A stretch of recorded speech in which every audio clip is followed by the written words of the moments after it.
you have watched maybe some people speaking or most of the time speaking in front of people, do you think that certain qualities that they develop that are very important to you? We can have this as a normal conversation, guys. Let's make this session really interactive. I don't really like to own it. So we can just you can just raise up your hand. Then the moderator will be there like to guide us. If you have an idea, we can just move ahead here. Apart from what I have here on the slide, or even in the chat, you can contribute. I mean, yes. Um, so I think our moderator, that will be your opportunity to like let those people who have raised their hands to speak. I think those people who raised their hands, they might keep their questions to be asked at the end of this session, which will be better to avoid chaos. Oh, okay, okay, Thank okay. you very All much. right. Oh, all right. Thank you. It's okay, no problem. We can do that. So, one of the most important influence of public speaking is even our own topic today, which is leadership, right? With public speaking, you can have clear communication, right? You can bear with me. In every situation where you will go, you will always need to communicate certain things. Even in your class, when you make presentations, you will need your things to be clear, your communication, you will always need them to be very clear and organized. That is something that public speaking gives you. It is able to influence how you are able to have this sort of clarity in your own communication, right? Expressing your ideas. You may have your ideas, maybe you want to like solve a particular problem, but the way you will and the way you may want to like present it to other people. For example, if you need some funding or you like are working on some projects that you need to present to people, for them to understand your your solution much better, you need to have like a very clear, logical kind of communication. And this is something that public speaking gives you, right? Let's take it this way. If you are able to, to like beat off the fear, to speak to people, you become confident, you speak to them, right? Identifying your problem becomes much simpler, and then you can like logically organize how you want people to understand whatever that you're communicating. The most important thing is like our daily interaction. Most of the time we interact with a lot of different people, and I think this is something which is very important to understand, especially in as far as public speaking is concerned. Most of the times we interact with, let's say, elderly people, those ones who are, you know, like our elders, our grandpas, our grandmas. We also interact with our own parents. We interact with our own peers. We also interact with those ones who are much younger than us. Take, for example, children. The way you can communicate an idea to a 5-year-old child needs to be different from how you can use the same logic, to like an elderly person or to your peers, right?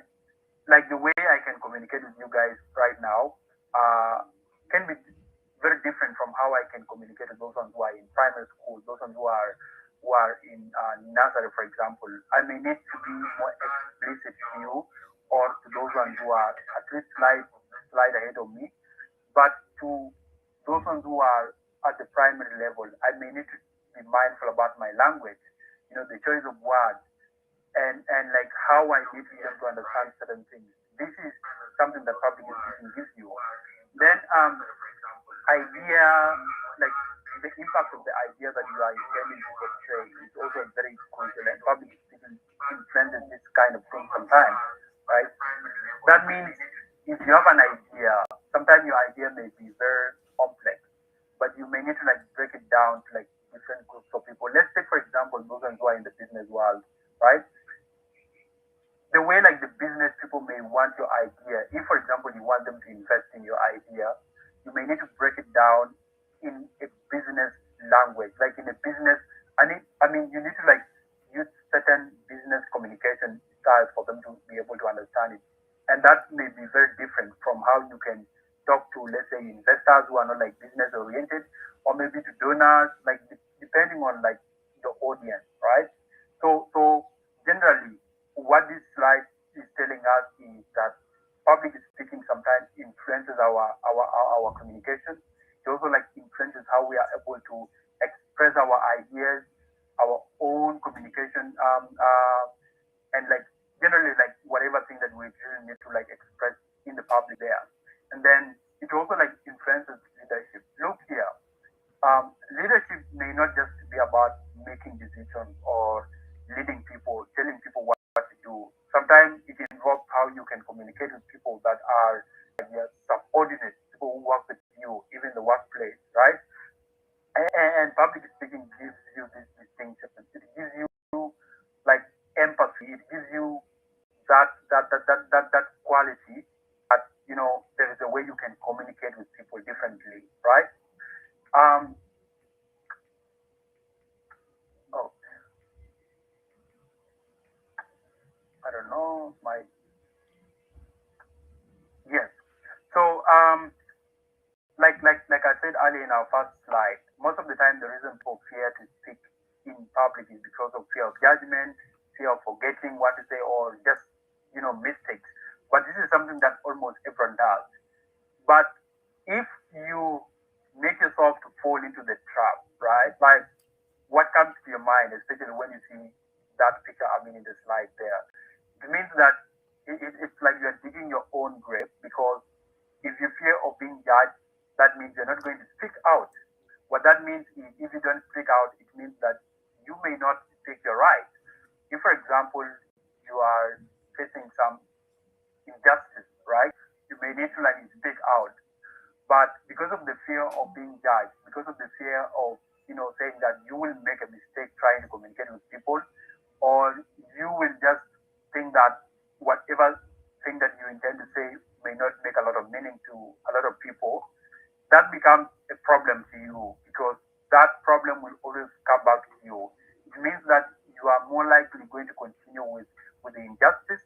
If, for example, because all of us are students, for instance, if, for instance, maybe your teacher, your professor, for example, didn't give you the marks that or the grades that you truly deserved, right?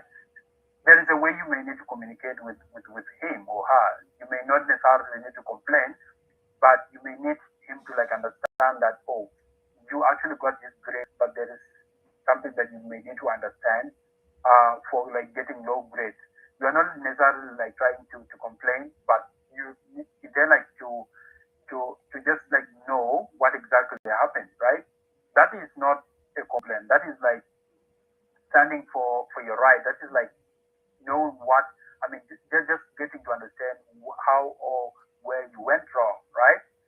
But for people who sometimes get themselves overwhelmed with all these kinds of things, they sometimes face all these consistent problems. You get they consistently face injustice. That is why sometimes, for instance, in our own communities, we normally say that we need to have like women empowerment, right? And we have a lot of these people who want to advocate for women or women should be treated like men or whatever.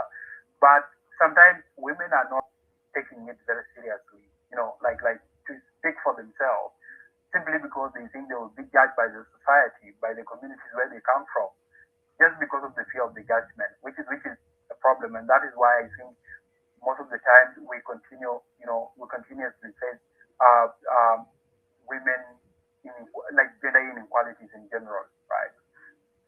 So there are like a few steps that you can take as a person to overcome the fear, or like in my own opinion, these are not like some um, like default kind of things. I mean, you may find your own needs, but sometimes things I do are as follows.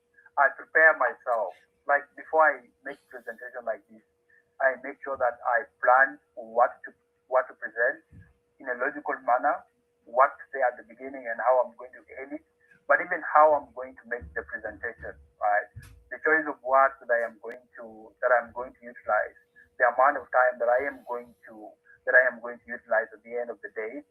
But also more importantly, I also make sure that I understand my own audience, the people that I'm going to speak to. Am I going to speak to my peers? For instance, most of you are my peers now, probably we are in the same age bracket, or we are also like students at the same time. And or am I going to speak to people who are much younger than me? These are like everything that I put into consideration when I'm preparing myself. It's not just about me planning what to say or how to say it. It's also about looking at my audience and choice of words, and even like how I need my presentation to be engaging. But when necessary, I also have to practice. For example, I prepared this slide last night.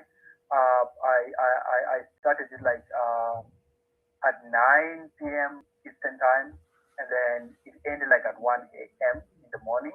And then I had to like spend about 1 hour trying to go through the slides, planning. Okay, this is what I have like to present. This is what I have to say, or like this is just like how I plan to make it logical later on in the morning. And then I slept like that. Um, and as I did that, I was also like trying to practice, like some presentation. For example, I was inside my room alone. My roommate is not here. So I was in the space alone. There was nothing with me trying to, like make an introduction, make a conclusion, and also like, give you some content. Just even if it was me alone doing that. That was to mean that I need to be, prepared for the presentation so I don't make a lot of errors, because that is also something that is very normal. People do most of the time. We make errors. We tend to like lose focus when we speak or when we make our own presentations. So if you can take your time and practice, it doesn't matter if you're doing that aloud or if you're practicing your speech aloud, you're trying to read it and maybe um, like for people to hear, so you can have like styles, right? Like styles of your presentation. Styles are like the choice of words, the way you want your gestures to look like when you're making a presentation. Do you intend to use your hands to demonstrate certain things, or you intend you just like want to be standing at one place and balance the podium, right? These are things that you can do. You can even do this like in front of like the mirror, even when you are showering. It's okay. You can do that like in the bathroom, just to make sure that you stay organized and also stay consistent when you do that. But you can just simply start small, because big things is always, grow big later on, right? You can just start small and then see how you are going, right? If you're not going well, it's okay to like start all over again and then see. Emphasize when you make this kind of, like preparation. Mostly, I normally focus on three things. The first is the content of what I need to present in my presentation, for example, or when I am about to make a speech somewhere, I make intentions about my content. Under the content, I think I've also mentioned about the choice of words, the vocabularies, and so on. Then I also make sure that I, like plan my style, the way I will need to stand in front of people, the way I will need to use my voice, my gestures, and so forth, right? But now the second last part of it is like, if you are feeling anxious, you can breathe in and then you breathe out. That is something that I also do most of the time, especially when I feel anxious. I speak like maybe one or two words and then I can breathe in and then breathe out, right? Then just like focus on your content. Oh, um, right. So now that we have at least gotten some gist or some niche on what we can do, the next thing is, can we like get out of our comfort zone? Like what can you be able to do as a person to like get out of your comfort zone? Normally, like I said it later on, before, like some people sometimes they fear of being judged, or sometimes they fear, making errors or making some mistakes. That is like when you are in your own fixed mindset. But you can believe that you can do it, right? As long as you can embrace practicing most of the time. If, for instance, you have like an opportunity to speak in class, can you do it? I mean, a lot of coursework right now as students need us to engage in class. They need us to speak and make some, like some presentation, or just like, like to be engaging in class generally. you can do that. You can take that as like an opportunity for you to practice, right? So you can just speak whatever that comes to your mind as long as it's relevant to what is being discussed. Don't fear that like it's going to be wrong thing, it's like going to affect anybody. Just say it because that is like that should be your first goal. And this is something that I do most of the time. But also you need to like, get some feedback from different people who watch you and people who are, like listening to you. Maybe later on, once you're done with your presentation, you can always seek for the feedback. What did you do wrong that you can improve? Were you using a lot of vocabularies? Were you over moving on the stage? Right? Were you over like speaking too loud, or you were like moderate? Those kinds of feedbacks are sometimes very important because they can normally help you to like readjust later on. But have a growth mindset. There is a stereotype sometimes that those public speakers are, especially when you look at public speakers like Harvey, like Winfrey. I think most of us are familiar with this name, and maybe people like Chimamanda and Ngozi. These are like some of my favorite public speakers. Like the way they speak in public is normally something that I like. I really adore them, right? These are not people who came out of the blue. These people here were also in the same shoes. Like they had to practice and they were very intentional about their growth, about how they want, public to perceive them in terms of like public speaking as well, right? So it's something that you can do. You can give yourself the that mindset that it's something that you can do. Public speaking is not like a very hard thing. As long as you can practice, it will normally be very okay with you. Yeah. Then so now like leadership in action, which again goes back to our main discussion today, is that public speaking generally shape our leadership journey. For example, I was making a very small assessment because I've worked with a lot of students in this field of public speaking and debate particularly, and I came to realize that most of like the student leaders in the schools are those ones who are in debate club, majority of them. And when I was asking a few questions, I was trying to like balance those ones who are not in debate, but they are in leadership, and those ones who are in debate clubs, but they are also in leadership. I was asking them why they, were very successful in leadership because most of the time in school, students need to vote for you to give you like maybe the head prefectship or to, like give you the post of like the head worship. So what they were able to tell me was that those ones in debate have the confidence to speak, and most of the time they were very clear, especially when they were making their campaigns to the rest of the students, right? Majority of these students were able to tell me this, and I came to realize that okay, this is exactly what happened. Public speaking, or those ones in debate, because most of the time they go out for debate competitions and they come back. So they develop these kinds of qualities such as confidence, right? And public speaking at the same time and how they can address their own peers in that manner, right? So as a person, you can also like do those things. I also like fully recommend those. Engage in community initiatives that will always require you to like speak, right? Participate in activities, showcase ideas in presentation, and also like identify your own passion, right? Time is really running, but I'm going to like share this slide later on with the team, so you have the tools you can help them, right? So this is the call to action, right? Don't hesitate to feel confident. Fearful speakers sometimes are reluctant to grow, right? Embrace the opportunities that come your way. If there is a debate club, you can join. If we have volunteer initiatives, please can you join them because they will always enhance how you interact with the public and how you like interact with other people. But also actively participate in discussions, in group discussions, in class presentation, and also in your own class, right? But practice consistently and use your voice to advocate for your own self because that is the most important thing that public speaking gives you. Up to this far, this is like the very small thing that I prepared for you guys. may need to like hear from you if you have like a few questions, maybe from my personal experience. Yeah, and I'll be happy to take them. Thank you.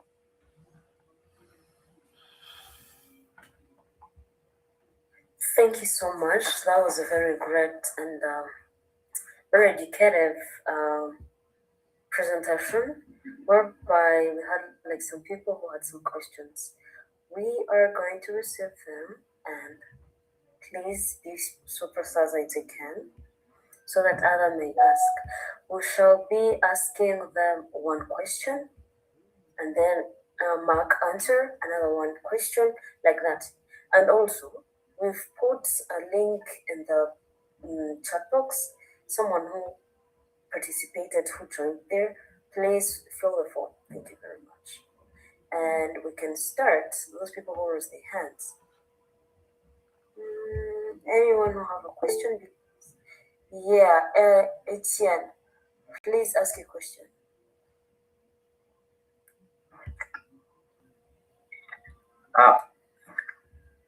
Good afternoon, everyone. Yeah, this is Etienne from Burundi. Yeah, you've talking something about public speaking, and you said that if you prepare well before going to do your speech, it's very easy to overcome the fear. So, for example, if you go if you are standing in front of the audience and they analyze that the audience that you were targeting is not the one, like if you were targeting the student and they found that the audience are the teachers, so isn't it easy to feel nervous in that time? All right, thank you, thank you. I think that is that's a very good question. Because sometimes it normally happens, you expect your peers, but the turn up is very crazy. Like different people turn up for the event. So, like I said, first of all, I think that is something that you can be prepared for because you may not always expect to have 100% your targeted audience. So, what you can do in that sense, like I said, it sometimes I feel the same way, but what I do most of the time is if I'm making my presentation, I intend like to take one person and first focus on that person. Then later on, after 2 to 3 minutes, that fear will just normally go away, and I'll just continue with my presentation. But what I would recommend is, if you are making a speech or making a presentation, please try to first inquire from the people who are organizing the event, so that you know who exactly are going to be present, because that will always help you, right? Though you may later on face those issues of like unexpected audience coming up, please first inquire from the people who are organizing, who are going to be in attendance, right? Are you going to be expecting some big people? Because it is not just going to be about the fear, but also about how you're going to choose your content, right? How you're going to also choose like your presentation style, because that is something that is always going to be very important. You may not need to bore people like old people. You may not actually need to do that, right?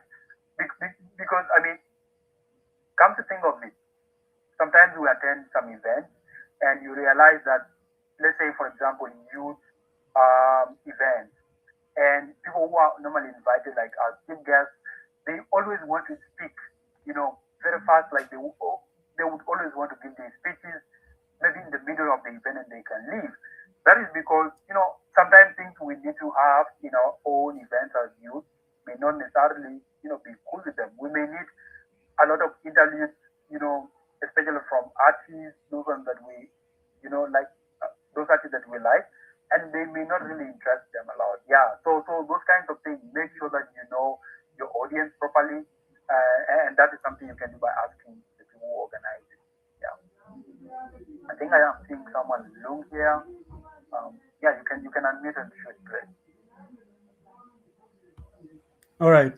Thank you much, and I really appreciate your time. And yeah, it was insightful. And yeah, mine is not going to be a question. It's just going to be like something that I want you to talk about, because I've seen that in the room we have people who wanted to improve on their communications, and we have people who can communicate, and also they need also to improve.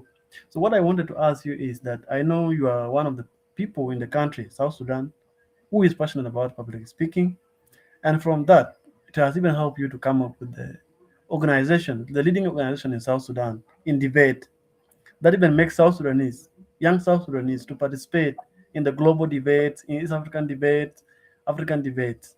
So, what I want you to talk about, to let someone who is also passionate about public speaking know, can you tell them how you make it?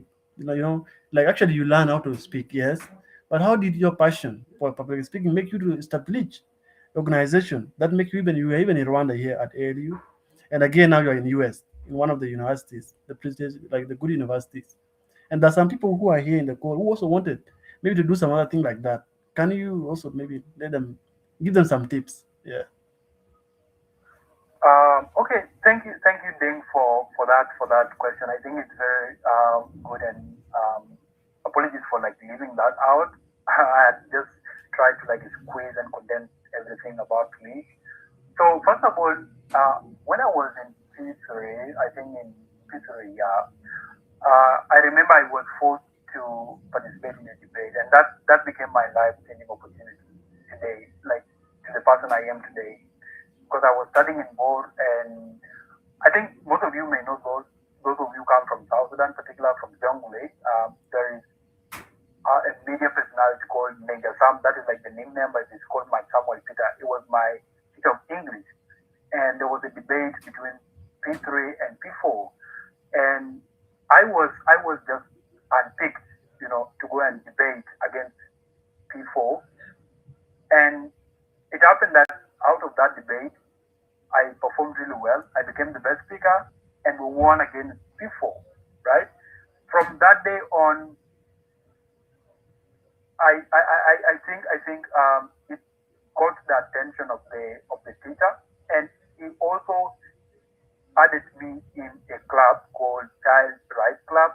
So even when I was in P3, we would always go out to radio stations to, speak about certain topics as children, go out to events, whenever there is a big celebration, anywhere we were always invited to go and participate, right? So that one really helped me, and that was the start of my own passion in public speaking. So even when I came to high school, it was something that I already wanted to do. But now in Uganda, it became like a different thing. Most of the time, public speaking was taken like, okay, something very normal. You go for debate tournaments, you go for public speaking competitions, you win and you come back, and that's all. For me, I looked at it more differently, right? Because of my background, South Sudan, public speaking was something that was not prioritized a lot, mostly in school. And I wanted like to use that as an opportunity to impact them to become leaders, because even within high school also I realized that my life was changing quite a lot because of public speaking. I was getting a lot of opportunities because of that. For example, I was representing the school in even other competitions that are not related to public speaking, like the science fair, competitions where where most of the schools across different regions in Uganda go for science fairs, you make your presentations, you make your experiments, and then you can compete with other people. That was like an advantage that I got because of public speaking. I also got, to be like, how can I say this? But I also joined other clubs like the journalism club, right? Because of the same public speaking capabilities. So when this thing came to mind, I was realizing that I was getting empowered, as a person. So I did not just look at public speaking as an opportunity to improve my vocabularies, my diction, my English speaking, or my written English, right? I was seeing how I was transitioning from phase to phase. So when I looked at the whole thing, I said, okay, fine. If I return back to South Sudan, that was in 2019, I can establish a debating organization. And let me leave this thing out. The same public speaking also took me to the Parliament of Uganda. You see the chambers where the speakers and all the MPs normally sit. Because of the debate in 2019, I was also able to get the opportunity to like access the chambers of the Parliament of Uganda, and we had a debate, within the MPs in the Ugandan Parliament. So I was asking myself, like, this is like some opportunity that I can render to like the rest of like the South Sudanese people. And it came. That is how the genesis of like the organization came about. Just to answer you very quickly, then. So I feel like there are a lot of opportunities that public speaking gives you. Especially if you participate in things like debate, they will always set you apart, from the rest of the students. Like things that are not taught in class, but you always get them. The other most important thing is that as someone who does public speaking, sometimes you need to make research a lot. This exposes you to the world, right? It exposes you to like different things, like affairs that are happening globally, right? And sometimes these are things that are not taught directly in class, but as a person, you get an upper hand of knowing those things that are happening, right? Because you probably watch speeches. Let's say someone like Barack Obama is one of my great people, like that I listen to most of the time. So as I listen to him, I enjoy him, of course, but I also get to understand even the American history, right? American politics, how it works, democracy in America, all of these things. The same thing to someone like Chimamanda Adichie Ngozi. She's a Nigerian writer and also public speaker, right? She's written a lot of books, but as she speaks most of the time, she takes the opportunity to like portray a lot of her writing and what she focuses on. So I take that as an opportunity to learn as well and get other skills that are sometimes not taught in class directly. So this is like something very unique about public speaking, which is like a very big motivation to me. And the most important thing that I can say is, guys, public speakers never fail in anything. Even if you are a mediocre, you always outshine other people. I just need to say this. You always outshine other people because your communication is always going to be very, very different. So if you have taken the stance to like, improve your public speaking skills, trust me, it is going to help you a lot in many things. It is going to expand your critical thinking. It is also going to set you apart, even if you don't do well academically. Those opportunities that are sometimes perceived to be like, hey, they are for academic students, like top academic students. When you have adapted the skills and qualities of public speakers, trust me, you will always be like 50%, ahead of everyone else because of those things. Because even during interviews, how even when you write things, when you speak to people, they will always set you apart. Yeah. Let me hope I've answered you things.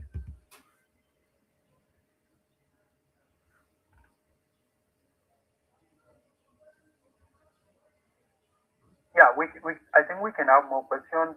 Lung, you address your hand. I think I'm going to take you unless, yeah. Okay. Good evening. I am Lumbol from South Sudan. Yeah, like I think I will have two good questions. So the other first question is on the impromptu presentations. There are situations where you just go to an event and like they tell you that you'll be presenting or you'll be speaking and you never prepared for it. So how do you get to handle yourself on stage there? Then, yeah, the other second question is on the presentation. Of course, yeah, there are times that you sit down, you prepare your topic. Then, as you prepare, sometimes, yeah, like there are people that you asked out, like to review your topic, like how is it? So other people might tell you that this topic is sensitive, but and sometimes you look at it and you feel like now if I go and present it, yeah, like people will have negative comments and thoughts about it. But like you really want to portray that, like you really want to present that message. Maybe like there is something that you really want to articulate out. So what do you do about it? Oh, okay. Let me start with the first one. Personally, for me, I like a lot of impromptu speeches.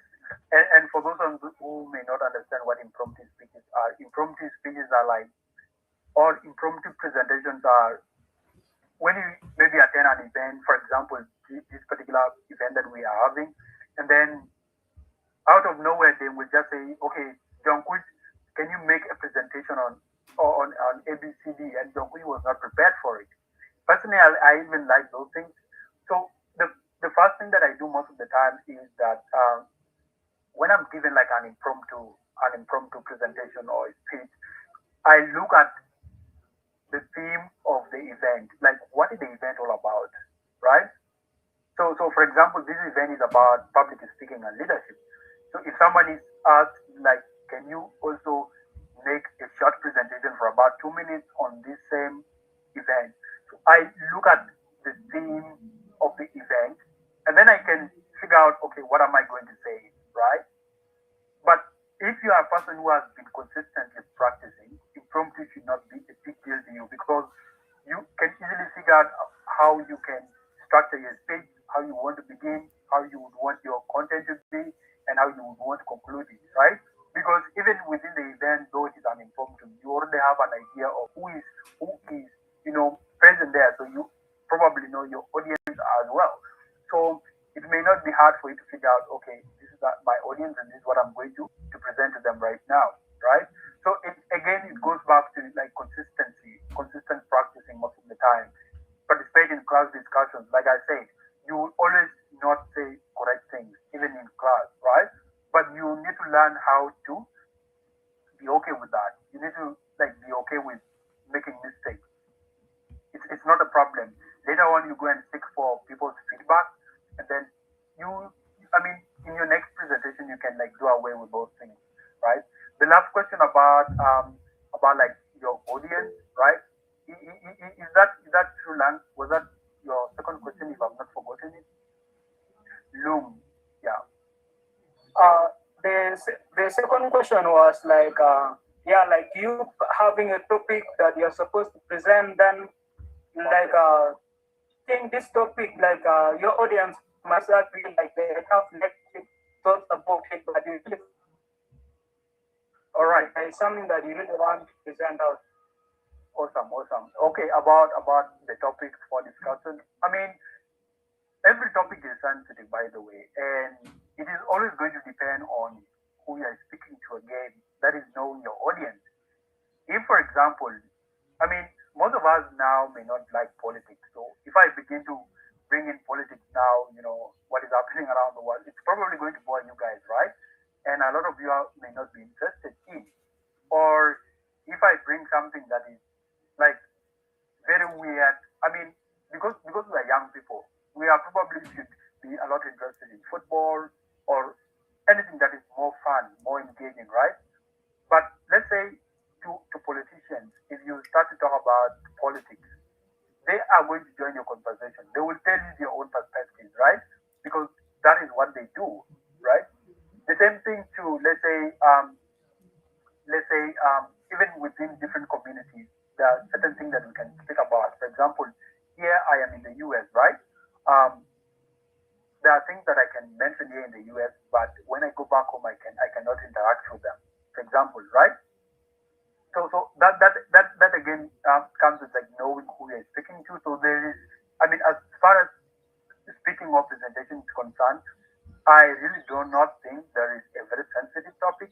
The topic only becomes sensitive if you are speaking to like wrong people, if you are talking to like people who are wrong, right? For example, those in primary school should not do anything. I mean, should not be dealing with politics because these are kids.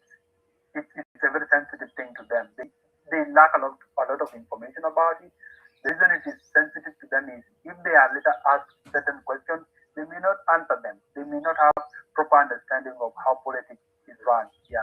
But if you speak to politicians, those ones who are, I mean, it's always going to be fun to them. Yeah. Thank you.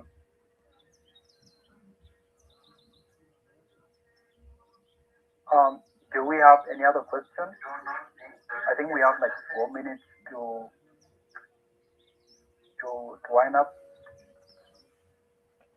Yeah, but I think it's just 1 minute. Yeah, it's it's actually up there. I can see it 1 minute ago.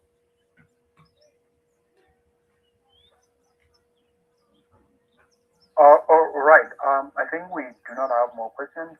I may just return to the moderator to take over again. Yeah. Thank you so much. A lot of applause to those people who can show some love through emojis. So this was very great presentation, and I hope that those people who attended with the intention of learning, they're learning and linking. Remember, African learn and link. So as we proceed, there is no question, and I would request you guys to go in the chat box and please fill the form that was typed in. So for the closing remarks, I may receive Deng might open his mic and give us closing remarks. Thank you so much. I think Jungkook can do that. You can give it to Jungkook. All right. Jungkook, you can take that.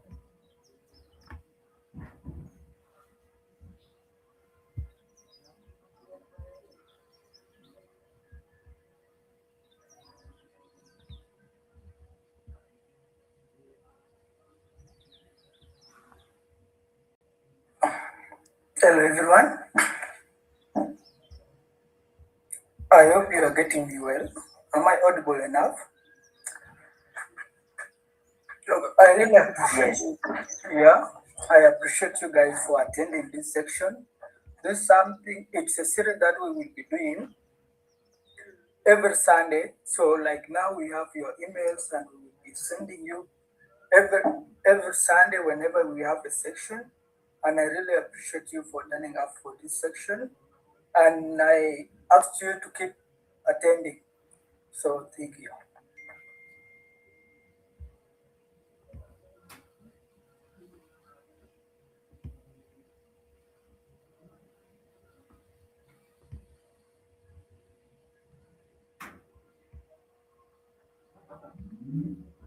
So we have received only 14 responses, so you can keep filling the form. Wow, thank you guys. Thank you guys. The session was amazing, right? The session I can see. I can see new faces. Guys, it's time to connect. You guys can connect. I'm seeing people from ALU, people from University of Rwanda. So it is a time to connect, okay? So we have only one girl today. Only one girl. Oh my goodness. Celestine, where are your sisters?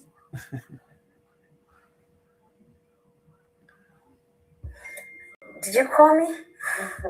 I was like, where are your sisters? It's only you. Who said I'm